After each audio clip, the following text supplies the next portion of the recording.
Bismillahirrahmanirrahim. Assalamualaikum warahmatullahi wabarakatuh. Kaifa halukum? Bagaimana kabarnya semuanya? Ananda kelas 2. Semoga selalu dalam keadaan sehat walafiat. Alhamdulillah, alhamdulillahirabbil alamin. Assalatu wassalamu ala asrofil anbiya'i wal mursalin wa ala alihi wa sahbihi ajma'in, amma ba'du. Alhamdulillah, bersyukur dan berbahagia pada kesempatan pagi hari ini di hari Selasa.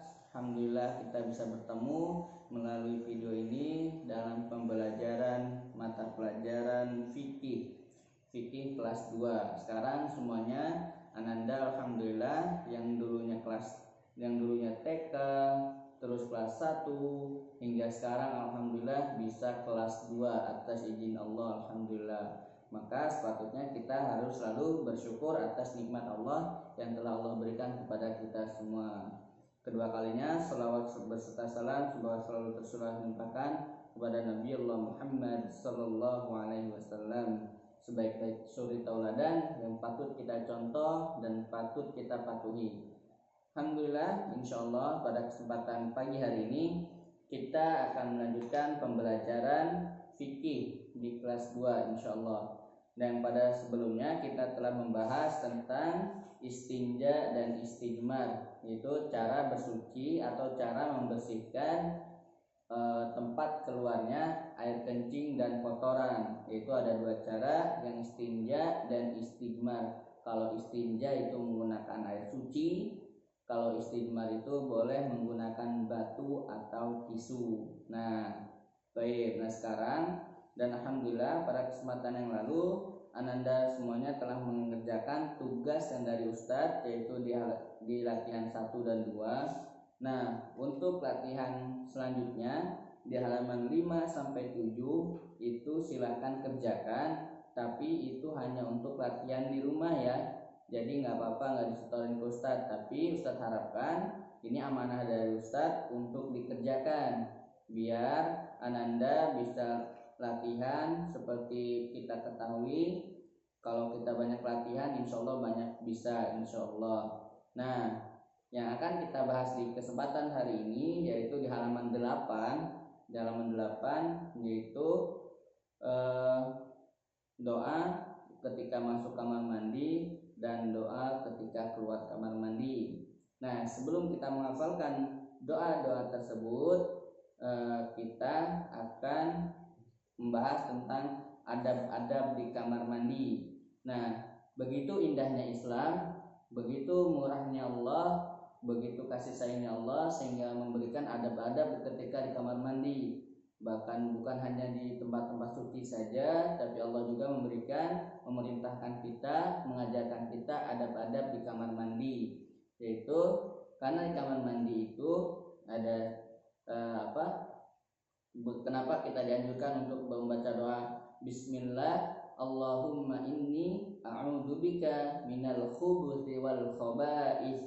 Nah, itu doanya yang sebagaimana teman-teman ketahui, yang artinya dengan nama Allah, ya Allah, sesungguhnya aku berlindung kepadamu dari godaan atau dari kejahatan setan laki-laki dan setan perempuan. Ini doanya sahih dan ini pun diriwayatkan oleh hadis riwayat Al-Bukhari.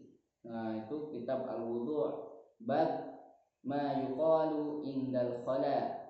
Nah, itu tentang untuk doa sebelum masuk kamar mandi, karena di kamar mandi itu kita kadang sering dilalaikan oleh godaan setan. Jadi di kamar mandi itu kadang ada setannya, tapi setannya nggak berwujud, nggak berbentuk, kita tidak ketahui, kita nggak ada yang tahu bentuknya seperti apa, dan dia nempel di mana. Nah, tapi sebagai kita untuk mohon perlindungan dari setan tersebut, maka kita dianjurkan untuk membaca doa tersebut sebelum masuk kamar mandi.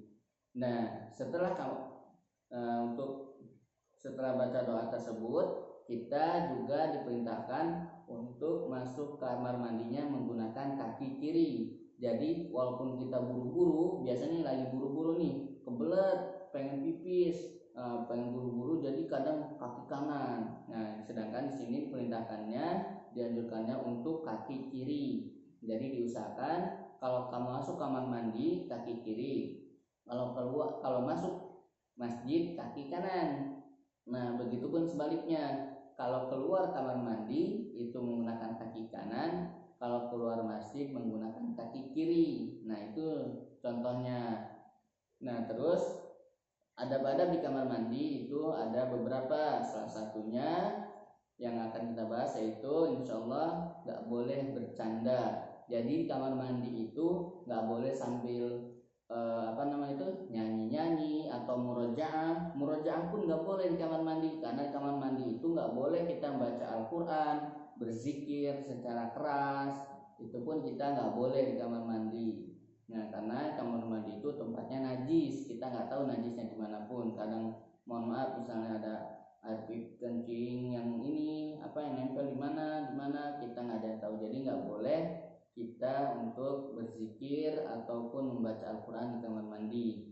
Oke, nah itu salah satu adabnya. Nggak boleh ngobrol ataupun nyanyi-nyanyi, nggak boleh itu. Nah, terus doa keluar kamar mandinya yaitu setelah selesai hajat kita, buang air kecil atau buang kotoran yaitu BAB. Nah, setelah itu kita disunahkan atau diharuskan untuk membaca doa ghufranaka sambil melangkahkan kaki kanan kita untuk keluar.